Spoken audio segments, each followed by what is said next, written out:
చాలా ఖరీదైన ఇల్లు కట్టుకొని మంచి మార్బుల్ వేసుకొని ఎంత లగ్జరీస్ అయిన హౌస్ కట్టినా కాళ్ళు తుడుచుకునే పట్టాలు ఉంటాయి కదా, వాళ్ళనే కాదు చాలామంది చాలా తక్కువ కాస్ట్వి ఏదో 100కి 3 ఇస్తున్నారని 50కి 2 ఇస్తున్నారని ఇట్లా కొనుక్కొని కాళ్ళు తుడుచుకునే మ్యాట్లు వేస్తారు. నాకు తెలిసిన వాళ్ళ ఇంట్లోనే ఇలాగే మ్యాట్లు ఇళ్ళమ్మట వస్తున్నాయి అని చెప్పి కొనుక్కొని వేశారు.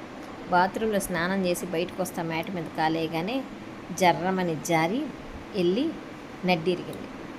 నేను ఎందుకు చెప్తున్నానంటే వాళ్ళకి అలా జరిగిందని కాదు, ఎవరికి అలా జరగకూడదని. కాలు తుడుచుకునే మ్యాట్ల విషయంలో చాలా జాగ్రత్తగా ఉండండి. అదేవిధంగా కొంచెం గ్రిప్ ఉన్న వాటిని మీరు ప్రతి చోట వేసుకోండి. లేదు గ్రిప్ లేకపోతే 2 సైడ్ స్టిక్కర్నైనా అంటించండి. జారకుండా మ్యాట్ అనేది ఉండాలి. మనం ఎంత స్మూత్గా ఉన్న ఇల్లుని వాడితే అంత త్వరగా జారిపడతాం. కాబట్టి జాగ్రత్త. దెబ్బ తగిలిన తర్వాత ఖర్చు చాలా ఉంటుంది. దెబ్బ తగలకోకుండా ఉండడం కోసం ఖర్చు కొంచెమే ఉంటుంది. కాబట్టి మంచి కాలు తుడుచుకునే మ్యాట్లు వేసుకోండి.